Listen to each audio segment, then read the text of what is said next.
हरियाणा के police station में एक कॉल आती है जिसमें ऐसी बात बोली जाती है कि पुलिस वाले भी उस बात को इग्नोर नहीं कर पाते हैं और वो बिना वक्त गवाए तुरंत बाहर निकल जाते हैं उस एक लड़की को ढूंढने, जिसको कॉल पे बताया जाता है कि वहाँ पे उसकी लाश पड़ी हुई है। पुलिस वहाँ नर्सरी के पास पहुँचती है बताई हुई जगह पे, तो वहाँ पे उसको बहुत सारे लोग दिखते हैं, भीड़ दिखती है। पुलिस उस इन्वेस्टिगेशन वाली जगह से हटाती है उस भीड़ को और फिर वहाँ पे देखती है, जब वो अंदर घुसते हैं तो उनको एक लड़की जिसके शरीर पे कपड़े नहीं होते हैं, उसकी लाश पड़ी हुई होती है। उससे ज़्यादा ज़रूरी ये था कि उस लड़की के शरीर शरीर पे कपड़ों के साथ-साथ उस लड़की का जो कट सर था, वो भी वहाँ से गायब था। इसके बाद पुलिस वाले पूरी टीम बुलाते हैं और इन्वेस्टिगेशन शुरू कर देते हैं। पुलिस को सबसे बड़ी प्रॉब्लम ये थी कि जो जहाँ पे उस लड़की की लाश मिली थी, वो बिल्कुल एक बॉर्डर था उत्तराखंड, उत्तर प्रदेश और हरियाणा का। अब मर्डरर किसी भी स्टेट से हो सकता था, उत्तराखंड से है या उत्तर प्रदेश से है या फिर हरियाणा से है। इस बात का पता लगाने के लिए पुलिस आगे अपनी इन्वेस्टिगेशन बढ़ाती है, फोरेंसिक टीम जांच करती है, बहुत सारे सवाल खड़े होते हैं, बहुत सारी चीज़ें पता चलती है। चूँकि लड़की का सर भी नहीं होता है और उसके शरीर पे कोई कपड़े नहीं होते, इसलिए उस लड़की को पहचानना काफ़ी मुश्किल होता है। बाद पुलिस उन लड़कियों का पता कराती है जो लड़कियां मिसिंग हैं। 16 से 35 साल की लड़कियां, कम से कम 54 लड़कियां गायब थीं, 3 स्टेट से, 3 डिस्ट्रिक्ट से, उत्तराखंड, उत्तर प्रदेश और हरियाणा। आप इमेजिन करिए, 54 लड़कियां 16 से 35 साल की गायब थीं मात्र 10 दिनों के अंदर, जो कि रिपोर्टेड है। 6 दिन बीत जाने के बाद भी जब कुछ भी खबर नहीं लगती है, किसी का पता नहीं चलता है, इन्वेस्टिगेशन में पता चलता है कि उसका कोई रेप नहीं हुआ है, कोई ज़बरदस्ती नहीं है, सिर्फ गला घोंटने की वजह से उसकी मौत हुई है, पर कोई क्लेम करने नहीं आता है, क्योंकि मिसिंग लड़कियों से भी पुलिस कांटेक्ट कर रही थी और पता कर रही थी, अगर कोई कंप्लेन आई हो, किसी को पता हो, किसी की बच्ची से मैच हो जाए, पर ऐसी कोई भी खबर नहीं आती है। तो 6 दिन बाद पुलिस उसका अंतिम संस्कार कर देती है। पुलिस के पास सिर्फ एक ऑप्शन था कि वो हाईवेज की सीसीटीवी कैमरा, फ़ोन कॉल्स, सारी चीज़ों का रिकॉर्ड निकलवाए। जो वो करते हैं, वो चेक करते हैं और फिर उनमें उनको एक कार दिखती है। 6 दिसंबर को एक कार जो पहले उसी रास्ते पे जाते हुए दिखती है और फिर 6 मिनट बाद उसी रास्ते से उत्तर प्रदेश की ओर जाते हुए दिखती है, जिससे पुलिस को थोड़ा शक होता है और फिर वो उस कार को ढूंढने लगते हैं। लोगों से पता चलता है कि वहाँ पे एक यूपी नंबर की एक गाड़ी जो कि बार-बार मूव कर रही थी, और उसके बाद पुलिस को जब थोड़ा हिंट मिलता है, वो नंबर्स को ट्रेस करते हैं, पता करते हैं और फिर एक यूपी के सहारनपुर जिले के एक गाँव में पहुँचते हैं, जहाँ पे शादी का माहौल था, जहाँ पे कोई शादी हो रही थी, वहाँ पुलिस पहुँचती है।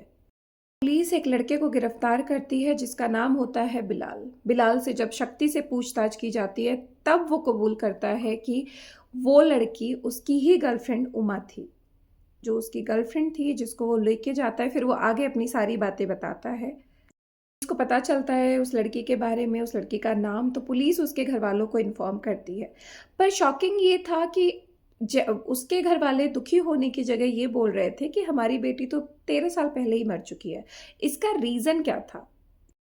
बात करते हैं 13 साल पहले क्या हुआ था ऐसा उमा के साथ। उमा, जो अपनी फैमिली में सबसे छोटी थी, सबकी लाडली थी, कम उम्र होने के बावजूद उसकी फैमिली ने उसकी शादी फिक्स कर दी थी। एक लड़का जो जॉब करता था अच्छी, जो फैमिली की पसंद का था, और उमा भी खुश थी क्योंकि उमा अपने पसंद के कपड़े खरीद रही थी। उमा उस शादी में पूरी तरीके से इन्वॉल्व थी, तो उमा भी काफ़ी खुश थी उस शादी से। शादी का दिन आता है, फिर अचानक उसकी बहन जाती है और उसकी बहन को उमा कहीं पे भी नहीं मिलती है। थोड़ी देर ढूँढने के बाद जब उसको कोई नहीं मिलता है, वो कहीं पे भी नहीं मिलती है उमा, तो वो जाती है और वो अपने पेरेंट्स को बताती है कि उमा कहीं नहीं मिल रही है। पेरेंट्स घबरा जाते हैं, परेशान हो जाते हैं, क्योंकि बारात आ चुकी होती है, लोग वहाँ पे आ चुके होते हैं शादी के लिए, और बेइज़्ज़ती से बड़ी कोई चीज़ होती नहीं है। उसके बाद जब उसके पेरेंट्स बिल्कुल परेशान हो जाते हैं, ढूँढते हैं और उन्हें नहीं मिलती है वो, तो उमा के मामा ने अपनी ही बेटी के साथ उस लड़के की शादी कराते हैं और अपनी बेटी की विदाई कर देते हैं। यहाँ पे वो लोग इस शादी को सेटल कर देते हैं। पर माँ-बाप को जब ये इस गुस्से में माँ-बाप उस लड़की को ये कर देते हैं कि अब वो हमारी फैमिली की मेंबर नहीं है और अब वो हमारी फैमिली में वापस नहीं आ सकती। अपने ही पड़ोस में रहने वाले लड़के जॉनी के साथ भाग जाती है, जिसकी वजह से उसके पेरेंट्स को बहुत शर्म आती है, बहुत शर्मिंदगी होती है, और फिर वो ये मान लेते हैं कि उनकी बेटी अब नहीं है।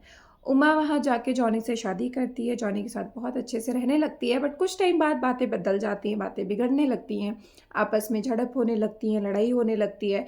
उनका एक बेटा भी होता है, लेकिन कुछ टाइम बाद उमा ये डिसाइड करती है कि मुझे साथ में नहीं रहना, और फिर वो डिवोर्स लेती है और अलग रहने लगती है।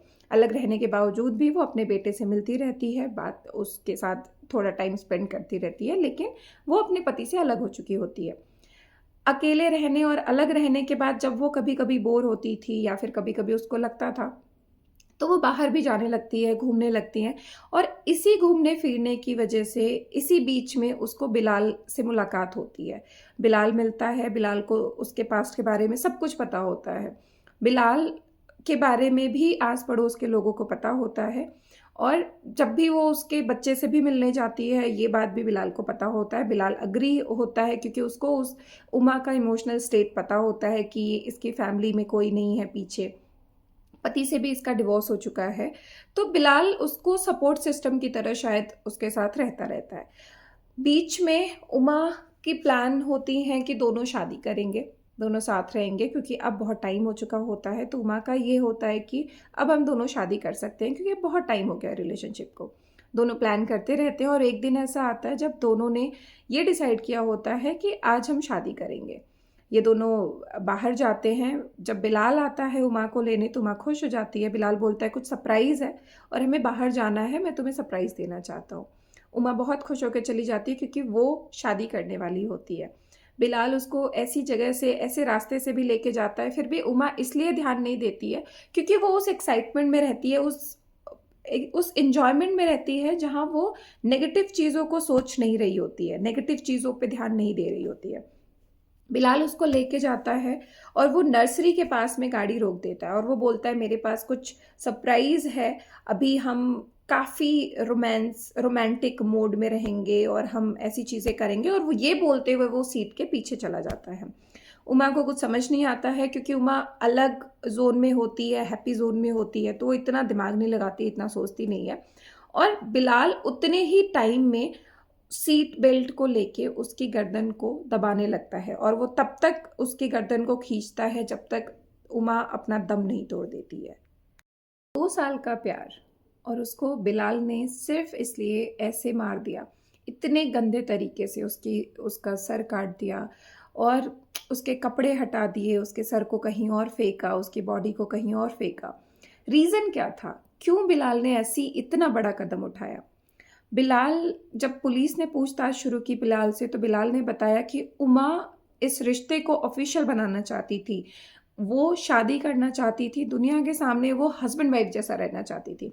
क्योंकि बिलाल 2 साल से उसके साथ था, उमा को ये लगता था कि बिलाल उससे शायद सच्चा प्यार करता है, जबकि ऐसा था ही नहीं। बिलाल उसके साथ सिर्फ इसलिए था, अपनी फिजिकल डिज़ायर्स की वजह से था, या फिर सिर्फ मज़े ले रहा था, क्योंकि बिलाल का कभी प्लान शादी करना था ही नहीं। क्योंकि बैकग्राउंड में वो अपनी फैमिली के साथ शादी का प्लान कर रहा था, वो अपनी फैमिली के साथ शादी देख रहा था, लड़कियां देख रहा था। और जिस दिन पुलिस ने अरेस्ट किया उसको, उस दिन उसकी बहन की शादी हो रही थी, और उसी के अगले दिन बिलाल की शादी थी। तो बिलाल का कभी प्लान शादी करना था ही नहीं उमा से, और उमा का प्रेशर बनाना भी सही था, क्योंकि 2 साल से वो बिलाल के साथ थी, 2 साल से वो लोग बिल्कुल हस्बैंड वाइफ की तरह ही रहते थे, तो वो उसको ऑफिशियल नाम देना चाहती थी। के पास बिलाल का कन्फेशन तो था, पर कन्फेशन प्रूफ नहीं कर सकता, क्योंकि वो झूठा भी हो सकता है। तो इसलिए पुलिस ने 3 टीम बनाई। 3 टीम में एक टीम जिसमें उमा का शर ढूंढने की बात हुई, जिसमें उसके कपड़े, उसका सर और जो यूज़ किया गया था हथियार, उसको ढूंढने के लिए एक टीम गई। एक टीम निकलती है वो कार ढूंढने के लिए जिसको बिलाल ड्राइव कर रहा था, और तीसरी टीम जाती है उमा के घर, जहाँ से वो लोग बरामद करते हैं बिलाल का आधार कार्ड, बिलाल के घर से उमा का आधार कार्ड, उसके बाद जो गिफ्ट्स दिए थे उमा ने बिलाल को, वो ये सारी चीज़ें बरामद होती है उसके घर से। स्विफ्ट कार भी बरामद होती है जिसमें बिलाल उमा को लेके गया होता है। उसके पहले ऐसा जो एक टीम होती है, वो उमा का सर, कपड़ा और जो हथियार होता है जो बिलाल ने यूज़ किया था उमा को मारने के लिए, वो बरामद कर देते हैं। तो काफ़ी सबूत मिल गया होता है बिलाल के खिलाफ। फिलहाल अभी बिलाल को अरेस्ट कर लिया गया है, उसको सज़ा मिल जाएगी। लेकिन उमा के साथ जो ये चीज़ हुई, वो ये 13 साल पहले शायद शुरू हो गई थी, क्योंकि उमा के घर वालों ने पहले ही बोल दिया था कि अब हमारी बच्ची या मेरी कोई बेटी नहीं है, या फिर वो जब उसने ये बेइज्जती कराई अपने पेरेंट्स की। आपको समझना चाहिए कि जो भी लोग प्यार से आपके साथ रह रहे हैं, आप ऐसे नहीं हो जाने चाहिए कि आप बिल्कुल सोच भी नहीं रहे हैं, समझ भी नहीं रहे हैं कि सामने वाला आपके साथ रियल में है या नहीं है। प्यार होना एक अलग बात है, बेवकूफ़ बनना एक अलग बात है।